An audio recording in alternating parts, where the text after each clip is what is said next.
Thank you very much for joining us. This is Amir Shakil 5858. I am Amir Budnam. I am thankful to all news resources. Following news have been reported by American, European, Asian, Canadian, African, and Australian channels and AP, AFP, and Reuters news agencies. Now the headlines. North Carolina is the destination for election campaign for Kamala Harris and Donald Trump. JP Morgan and American Economics. Week-long incursion by Ukraine forces in Russian territories is continued. Russian counter-offensive is not working. United States is still trying to work out a peaceful settlement of Gaza. Hamas will not participate in these peace negotiations. Israeli bombing killed 17 Palestinians in Gaza. Third anniversary of Taliban rule in Afghanistan. Hurricane Ernesto hit Puerto Rico. Inflation in America goes down. North Carolina prisoner escaped.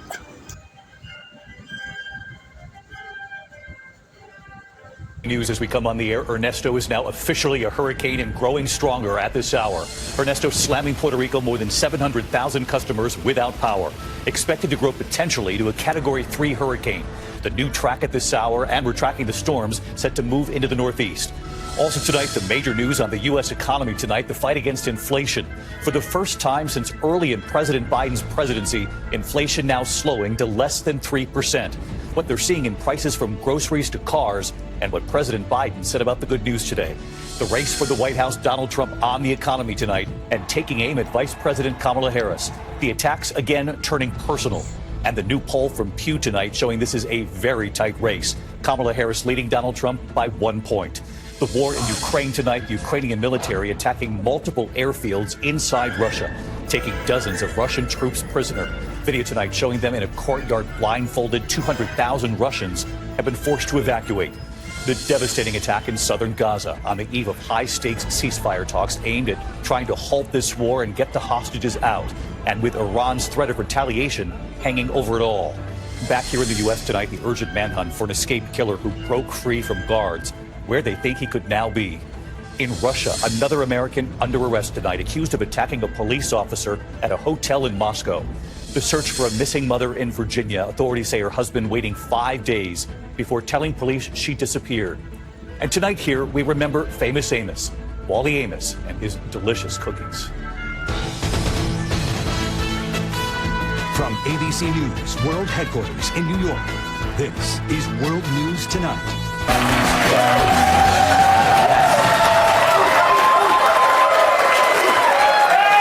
Well, how expected of you. Happy Wednesday, everyone. A senior executive for Disney ABC News, which is hosting the Trump-Harris debate, is a close personal friend and major donor of Kamala Harris. Disney is reassuring viewers that this will have no effect on the debate, as they were planning on Trump all along. Nikki Haley has urged Trump to quit whining about Kamala Harris avoiding the press and get back to what he does best, insulting Nikki Haley. Mark Zuckerberg has unveiled an outlandish Roman statue of his wife. Meanwhile, his wife unveiled this highly accurate statue of him. 210 dogs and owners showed up for a movie event in Vermont, just a few shy of a Guinness World Record. Unfortunately, there were a few last-minute cancellations. They always work. Washington, D.C. has once again been named the least desirable city in America, according to a new poll. Mayor Bowser disagrees, saying they didn't poll enough carjackers. But is D.C.'s unpopularity due to crime or homelessness or cost of living? Could be just a rat problem. Nice. Oh. And a study found that ugly people tend to live shorter lives than those who are good looking. Well, I guess I better get my affairs in order, said one man. Oh, they like the insults, huh? What's going on here? All right, let's do a monologue. So, anyone remember that thing that happened a month ago with former President Donald Trump when his ear looked like Van Gogh's? Funny how that's all growing sort of fuzzy already. The story, not the ear. Thanks to our ever-curious media, it's now fading like Joe Biden's memories of today's breakfast. But could that ugly event be part of a bigger problem? Could it be that there's a shift in life where norms of behavior and competence have been disrupted by the very questioning of the norms and standards themselves? You can see and feel it in stores, customer service, doctor's offices, or just on the street. In drugstores, you now got to call someone to get deodorant. You get asked for tips on a screen after you served yourself. The illegal who punched a cop is free to commit another crime. Protesters destroy public and private property, and all charges are dropped. Teachers take down world maps and put up pride flags. And speech is oppressive, but menacing on subways isn't. It's like we replaced our country's foundation with quicksand. The idea that meritocracy is oppressive has finally fulfilled its dream. We're now all equally incompetent. You can credit DEI to be sure. The proponents sure love to praise it until the results pour in. Meanwhile, we forego experience and training as we deem older generations as oppressive and irrelevant. Add to that the ubiquity of smartphones, and you have a workforce too distracted to care. Hell, even I check Facebook when Judge Janine starts rambling about how we don't execute enough teens. Which brings me back to the Secret Service. Turns out that the Trump mess was no bug in the system. It is the system. A new report from Real Clear Politics reporter Susan Crabtree quotes sources within the service who claim that the agency has suffered more lapses than cat's car insurance. First, 2 Secret Service agents were recently photographed dead asleep while on duty at Mar-a-Lago, and instead of nudging them awake, the photos were circulated to others on the detail. The sleepers were never disciplined, but everybody got a good laugh. In 2019, 2 Chinese nationals simply strolled onto the grounds of Trump's Florida home, perhaps thinking it was Disney's Magic Kingdom. Worse, the Secret Service can't even protect itself. 2 months ago, a man in shorts and a T-shirt walked through an open door in the Miami field office and spent the night. First, he took a shower, then downloaded porn on a computer. It's weird. I usually do those 2 things in reverse. You too. Next morning, he asked employees where he could get a cup of coffee, and they got him coffee. Hell, I don't get treated that well at Starbucks, and I own Starbucks. He was only caught when he entered a defensive tactics class, and someone finally asked who the hell he was, which is like Brian Kilmeade at a Brian Kilmeade book signing. He's a friend. I know. Now, look, no agency is perfect. But when some clown can wander into a classified facility, watch porn, wash up, spend the night, have breakfast, and then attend a tactical training session, is it any wonder a whack job could ride up on a bike and shoot Trump? Best Buy has better security. But there's more. In April last year, a drunk neighbor burst into the home of... Tonight, the major news in the U.S. economy. The inflation rate cooling to the lowest level in more than 3 years.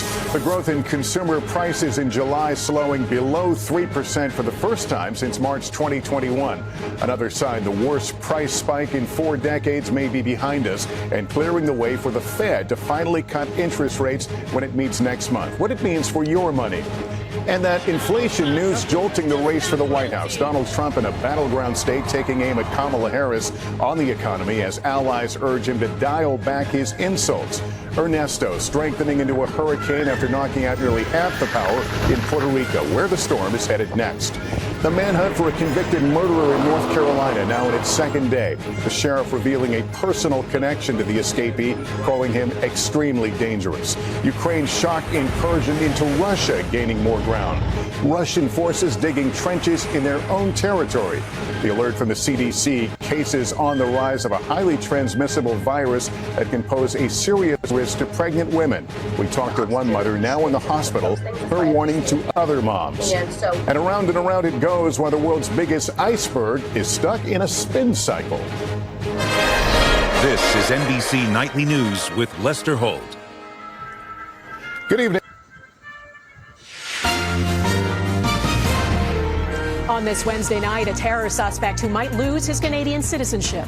I want to know exactly what happened, when, and how. Mpox declared a public health emergency again. If we don't get in front of this virus quickly, we're going to pay the consequences globally. Fears over a new strain and the warning in one Canadian city. A paving scheme preying on homeowners. But he was talking, like he knew what he was doing. The con and the shady contractors.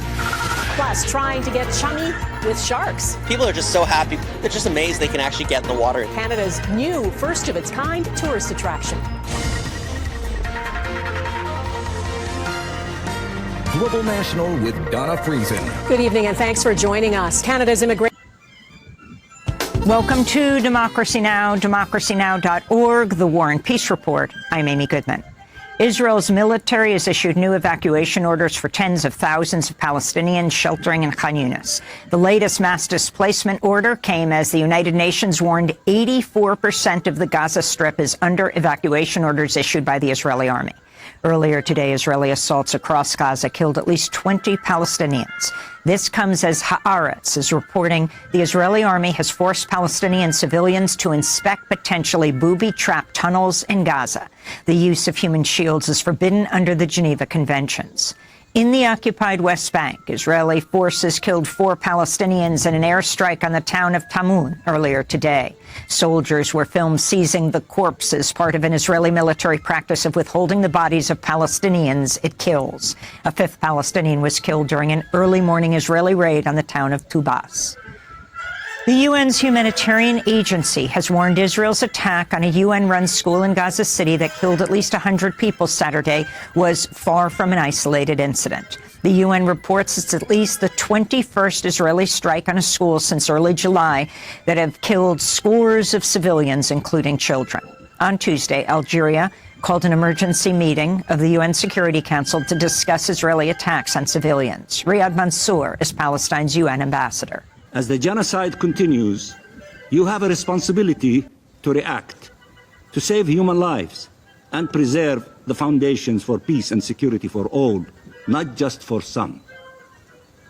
Israel is a rogue state with a rotten government due to the unbridled impunity it has enjoyed so far. The United States has approved $20 billion in additional weapons sales to Israel, despite federal laws that prohibit arms transfers to military units accused of gross human rights violations. The State Department's approval of the sales came just a day after Secretary of State Antony Blinken commemorated the 75th anniversary of the signing of the Geneva Conventions with a call to respect international humanitarian law.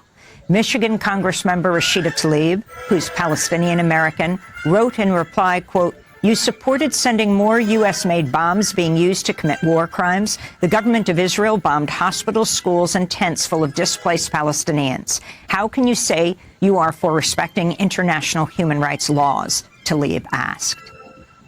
Peace negotiations aimed at ending Sudan's 16-month war are expected to begin in Geneva today, despite the Sudanese army's refusal to attend the talks mediated by the United States. Sudanese army officials said they would not show up, accusing the Rapid Support Forces of violating an agreement between the warring parties brokered in Saudi Arabia last year, and also criticized the presence of the United Arab Emirates, which it accuses of backing the RSF, as one of the observers in the Geneva negotiations. This comes as the International Organization for Migration warns Sudan is at a breaking point as famine has worsened an already catastrophic displacement crisis. Massive floods across. The dust has settled on the Paris Olympic Games, and Canada finished with a record number of gold and total medals ever in a non-boycotted Summer Games. One of the most dramatic wins came on the track with a BC sprinter becoming an Olympic champion. CTV's Kevin Chirac has more on his journey to the top of the podium. Jerome Blake is an Olympic gold medalist, but he'll admit growing up in Jamaica, the thoughts seemed more like a pipe dream. Honestly, I wasn't the best at this. I was probably the slowest athlete on my team. But he kept at it, and when he moved to Kelowna in 2013 to live with his mom, he emerged as a sprinting star. I really took the training serious the next year and then really decided, okay, this is what I really want to do. I'm going to train hard because I want to run faster, and that's when it really took over. And I think for my whole high school career, I didn't lose a single race. He brought a lot of energy to the track and to practice. Blake then moved and started training with the Coquitlam Cheetahs, where he met Nicholas Ian. When it came down to racing at a meet, he was virtually untouchable. It wasn't long till the national team took notice and Blake started winning on the international level, including a 4x100 Olympic silver in Tokyo and 2022 World Championship gold. But the sport's biggest prize still on the bucket list. All four of us had a conversation. We just said we know 2024 we need to win in Paris. Despite entering the final as a heavy underdog, Canada shocked the running world, capturing the country's first gold in the event since 1996. A member of that team, Bruni Surin, had a front row seat. And I seen Bruni in the crowd, so I went over and started hugging Bruni, and he's like saying, I told you guys could do it, like, just believe, and it's family, like, we know it's possible that way. I was like, oh man, like, this is so surreal. They always say once you make it in the final, anything can happen, and they pulled it out from lane 9. And so I was beyond the moon, super ecstatic. Blake ran his leg in less than 9 seconds, shining brightest on the sport's biggest stage. Kevin Chirac, CTV News.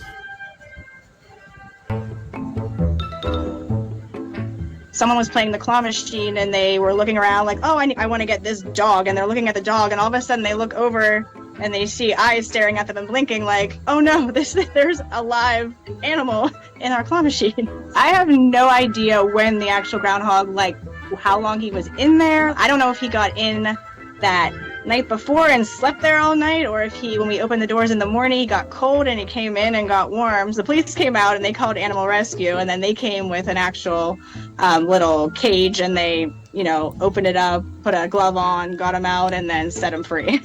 When they put him in the cage, he just kind of sat there like, okay, like, now where am I going? They took him somewhere at a field and let him go. We named him Colonel Custard. I cannot imagine the eyes looking back, but it does look like a pretty comfortable place to sleep. And it seems the claw machine owner snagged the real prize. Colonel Custard has been great for business. They've now loaded the claw machine with a... And I'm Jeff Bennett. On the NewsHour tonight, North Carolina enters the political spotlight as former President Trump and Vice President Harris both choose the swing state for speeches outlining their economic visions. Judy Woodruff talks economics with J.P. Morgan Chase CEO Jamie Dimon, how it's contributed to political polarization and what can be done to bring Americans back together. The equal opportunity wasn't there, income isn't there, hope isn't there, health wasn't there. All of us should look at that and say, what should we do to lift up society? And Ukrainian forces pushed farther into Russia despite Vladimir Putin's efforts to counter the now week-long incursion. Laura Barone Lopez.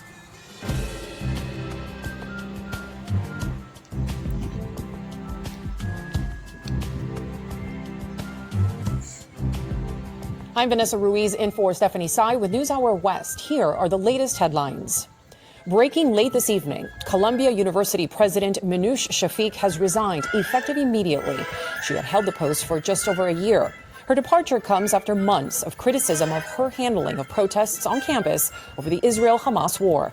Shafik is the latest Ivy League president to resign in the last year. In the Middle East, the U.S. says it remains committed to talks to end the fighting in Gaza ahead of negotiations planned for tomorrow in Qatar. That comes after a top Hamas official said the group was losing faith in the U.S. to mediate a ceasefire. It is unclear if Hamas will indeed attend the talks in Doha. Meantime, in Gaza, health officials say Israeli airstrikes killed at least 17 people. While in Beirut, a special envoy for the Biden administration met with Lebanese officials and emphasized the need for a ceasefire in Gaza. There's no more time to waste, and there's no more valid excuses from any party for any further delay. The deal would also help enable a diplomatic resolution here in Lebanon, and that would prevent an outbreak of a wider war. The Taliban marked the third anniversary of its return to power in Afghanistan today. That included a military parade at the Bagram Air Base, once the center of the American-led war. Some of the military hardware on display, such as Humvees and tanks, were left behind during the evacuation of U.S. and NATO-led forces in 2021. Taliban leaders praised their own achievements, but made no mention of hardships. Afghans in Kabul address those challenges. There's no work in our country, and many people are unemployed, so they are forced to migrate to Iran and Pakistan. Job opportunities, no one will want to leave. The World Health Organization has declared Mpox outbreaks in Africa a global health emergency. Formerly known as monkeypox, the virus is transmitted through close contact and can cause painful lesions all over the body. The WHO says there have been more than 14,000 cases in Africa so far this year, the vast majority of them in Congo. Scientists are concerned that a new version of the disease may spread more easily. The WHO Director General said today the outbreaks could become a global threat. Today, the emergency committee met and advised me that, in its view, the situation constitutes a public health emergency of international concern. It's clear that a coordinated international response is essential to stop these outbreaks and save lives. Western countries have been able to control the spread of mpox with vaccines and treatments, but those have not been readily available in Africa. Atlantic storm Ernesto has strengthened into a Category 1 hurricane after it pounded the northeastern Caribbean. In Puerto Rico, floodwaters consumed entire streets, power lines toppled, tangled in knots. Roughly 700,000 people and more than 20 hospitals were without power today. Ernesto turned away from the Caribbean today and is expected to intensify as it crosses open waters heading north towards Bermuda. Expectations are growing that the U.S. Federal Reserve will cut interest rates at its meeting next month after the latest sign that inflation is cooling. Data from the U.S. Labor Department today shows that consumer prices rose just 2.9% in July compared to the same month last year. That is the first time inflation dipped below 3% since 2021. President Biden seized on the cooling prices when asked about inflation at the White House today. Has the U.S. beat inflation, Mr. President? Yes. I told you we're going to have a soft landing. We're going to have a soft landing. My policies are working. Start right in that way, okay? Inflation consistently ranks as a top concern for voters. It's come down significantly from a peak above 9% in 2022. So to come on the News Hour, why Baltimore has been hit especially hard by drug overdoses. New reporting details the perilous journey migrants are making across the land bridge between North and South America. And NASA weighs its options for bringing 2 stranded astronauts back home. This is the PBS NewsHour from WETA Studios in Washington and in the West from the Walter Cronkite School of Journalism at Arizona State University. In year 3 of Russia's full-scale invasion of Ukraine.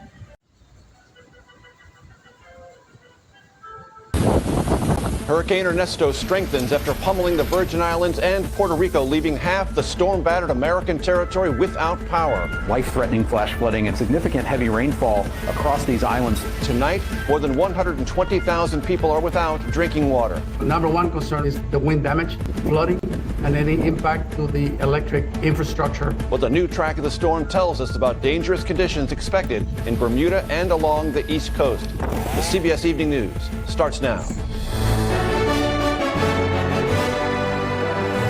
Good evening, everyone. I'm Major Garrett in for Nora. Hurricane Ernesto is on track to become a Category 3 storm within the next 48 hours. Ernesto is growing stronger as it churns through the Atlantic and takes aim at Bermuda this weekend. The storm battered Puerto Rico and the Virgin Islands with torrential rains and strong winds, causing heavy flooding, road closures, and downed trees. Hundreds of thousands of homes and businesses are now without power. The effects of this storm will be felt along the East Coast beginning tomorrow with large waves and, importantly, life-threatening rip currents. We have team coverage tonight, and CBS's Manuel Bajorquez starts us off from Puerto Rico.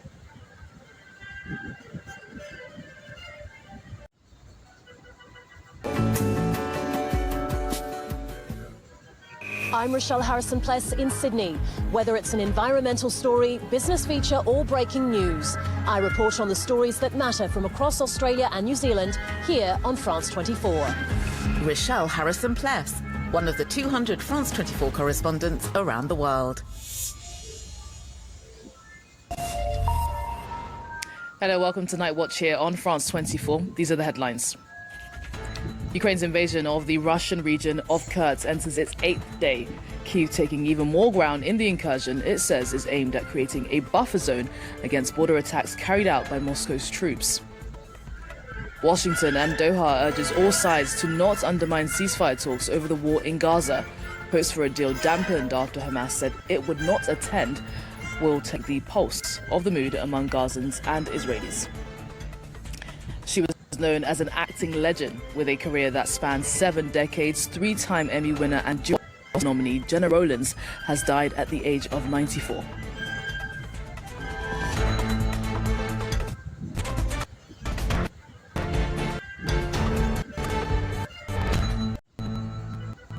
We begin in the Russian border region of Kursk, where Ukraine's invasion has entered its 8th day. Wednesday saw Kyiv's troops take even more ground. It now controls more than 1,000 square kilometers. The incursion, which is the biggest assault from Ukraine on Russian soil since the start of the war, has triggered mass evacuations. Kyiv says it will open humanitarian corridors for civilians in captured territory so they can flee towards Russia or Ukraine. Kyiv also says it captured a growing number of Russian prisoners of war who could be exchanged for Ukrainian fighters. Vedka Behel reports. Coordinated international response is essential to stop these outbreaks and save lives. It was once a tropical storm, but Ernesto has now strengthened into a hurricane in Puerto Rico. The island has been by torrential and winds 120 kilometers per hour. Ernesto is also not power for nearly half of the population in the territory. Schools and government organizations have remained closed there and in the British Virgin Islands. Bermuda appears to be next on Ernesto's path. Now, she was known as one of the greatest actors of all time. Jenna Rowlands has died at the age of 94. She had been battling Alzheimer's since 2019.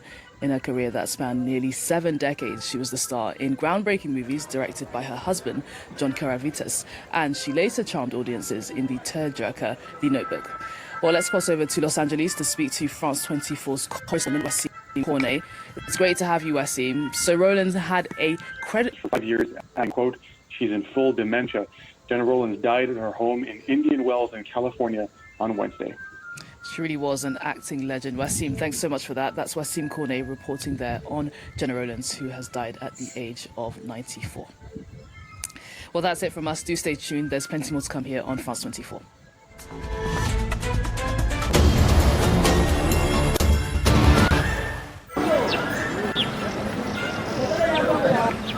Floods currently affecting Central and West Africa have already impacted more than 700,000 people, according to a report from the United Nations Office for the Coordination of Humanitarian for the Coordination of and outreach has already affected hundreds of thousands of people. Just 2 months into the rainy season, torrential rain and flooding have impacted more than 7.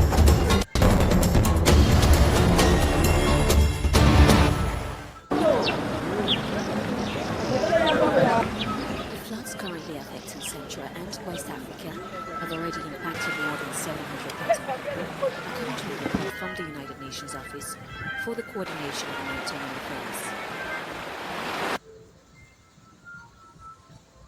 The Office for the Coordination of Humanitarian Affairs is concerned about flooding in the region, which has already affected hundreds of thousands of people.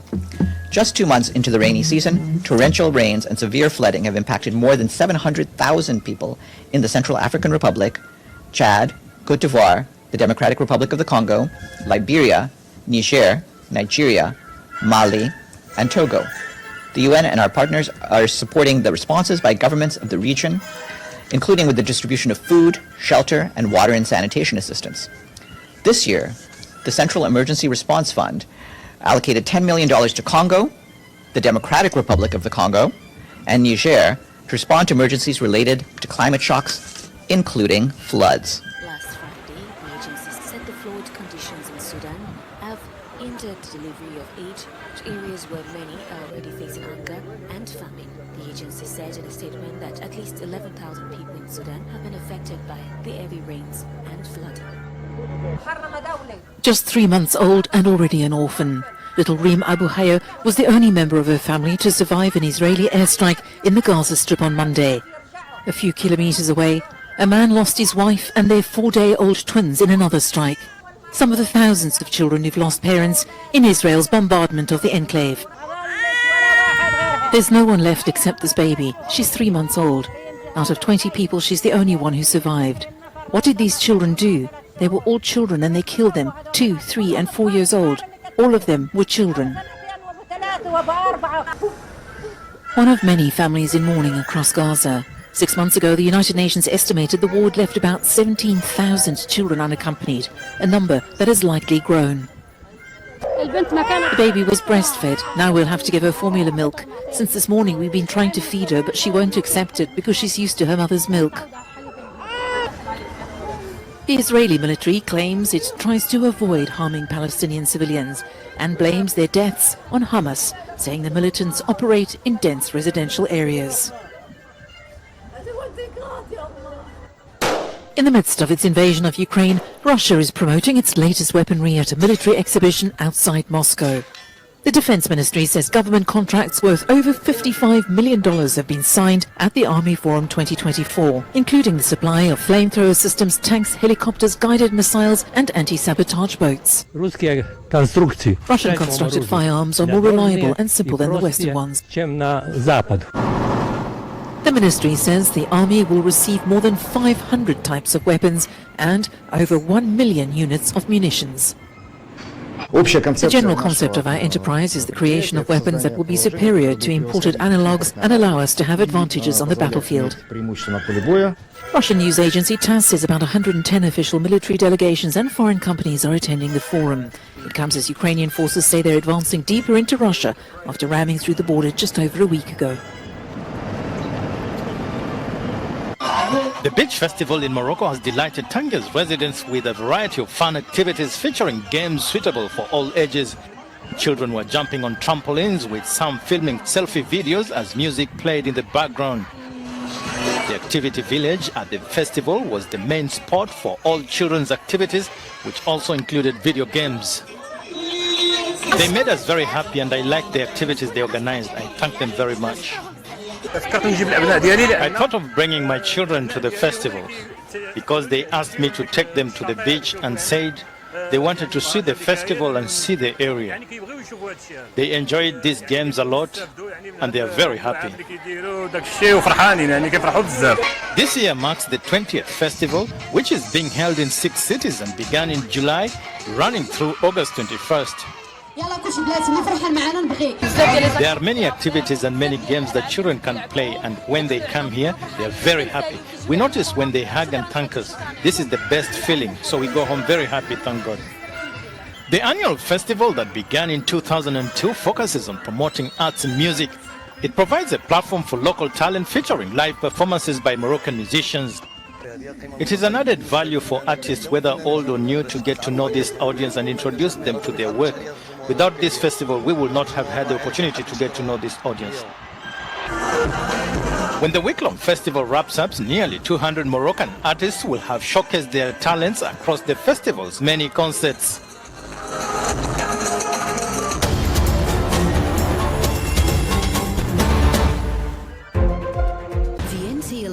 Is on. Head to ABC News Online for the latest from the campaign trail. I want to be able to make a difference. Territorians need to be safe. Everything you need to know. Head to abc.net.au/ntvotes.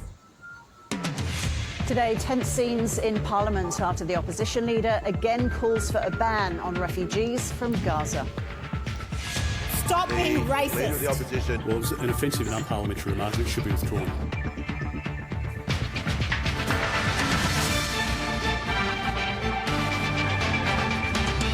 Doctors warn elective surgeries could be impacted by a shortage of IV fluids. An 11-year-old Australian girl released from care after being stabbed in London. And new Australian research suggests Stonehenge's central altar may have come from much further than previously thought. Welcome to ABC News. I'm Ros Childs. Tensions are bubbling over at Parliament House after the coalition again called for Australia to stop accepting Palestinians seeking asylum from Gaza. There was speculation.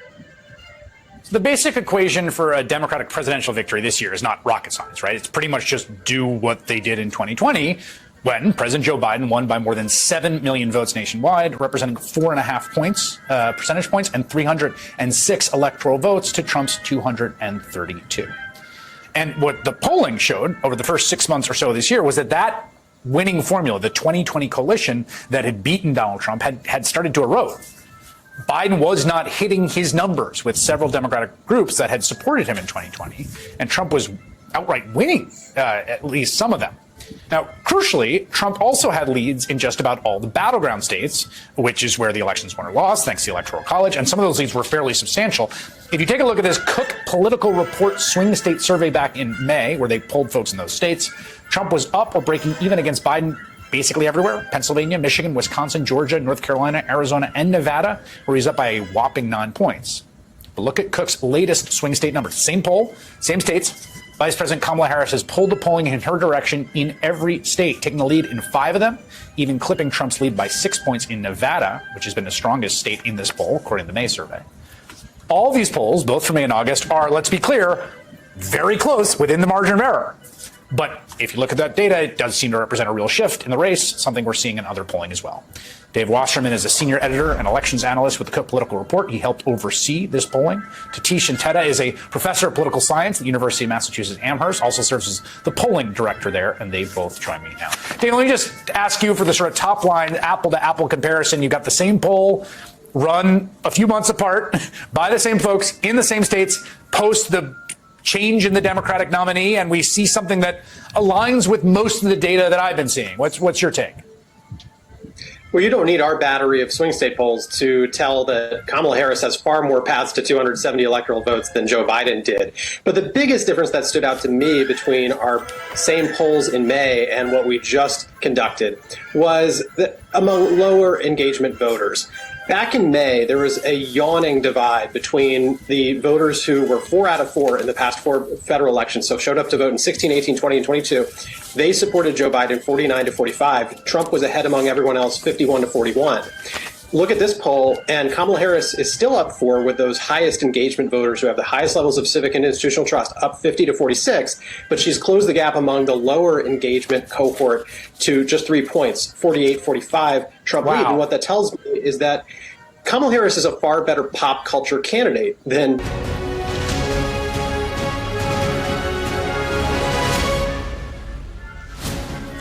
Good morning, it's 6 o'clock. It's A-level results day for hundreds of thousands of teenagers across the country. And this is the morning we'll hear from students, teachers, and indeed the Education Secretary, Bridget Phillips. It's Thursday, the 15th of August. A nervous morning for teenagers waiting for their results, and universities too, as student numbers and budgets are squeezed. Sky News meets the Ukrainian soldiers who are moving deeper into Russia and beginning to target air bases. A special report from America's opioids capital, where former addicts are helping people to get clean. I know there's mothers out there that are afraid to get help, you know. And not just mothers alone, but there's people out there walking the streets. How an 8-day trip to the International Space Station for 2 astronauts might turn into 8 months.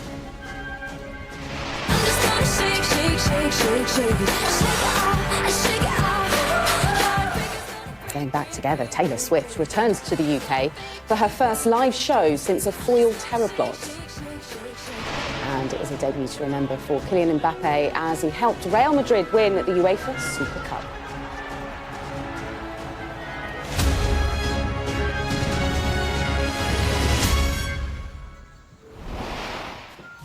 This is Asia Now. It's 12 p.m. in Singapore and Hong Kong, 9:30 in New Delhi and 11 o'clock in Jakarta. I'm Paul Sun. At this hour, Indian Prime Minister Narendra Modi speaks about the issue of atrocities against women in the country as he makes a speech on the country's 78th Independence Day. This comes in the wake of widespread protest across the country over the rape and murder of a medical student. South Korean leader Yoon Suk-yeol unveils a blueprint for reunification with the North as the country marks the 79th anniversary of Liberation Day. But that's only if Pyongyang works towards denuclearization.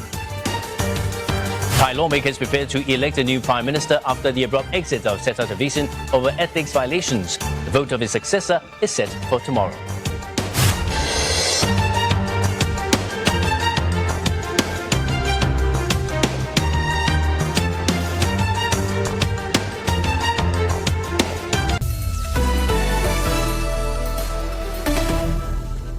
This is DW News, and these are our top stories. The World Health Organization has declared a global public health emergency over the Mpox virus for the second time in 2 years.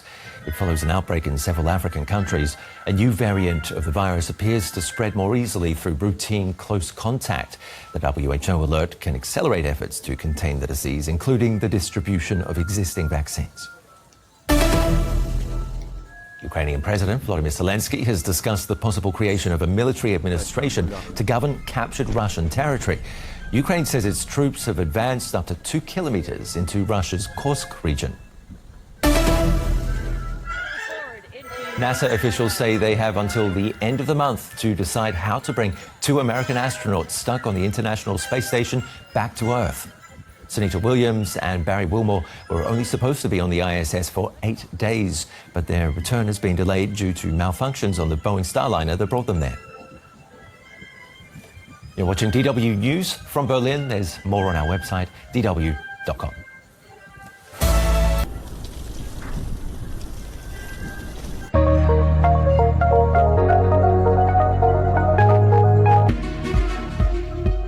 Euro News.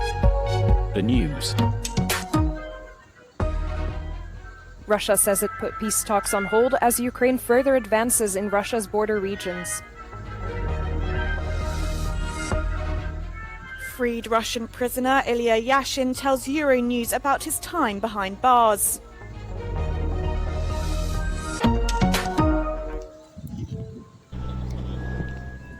Ukrainian troops advance 1 to 2 kilometers further into the Kursk region, that is according to Ukraine's top commander. They have also taken 100 Russian soldiers prisoner. Ukrainian President Volodymyr Zelensky says they will eventually be swapped for Ukrainian prisoners of war. Thank you for watching and privilege of your time. This is Amir Shakil 5858. I am Amir Woodman. Have a good life.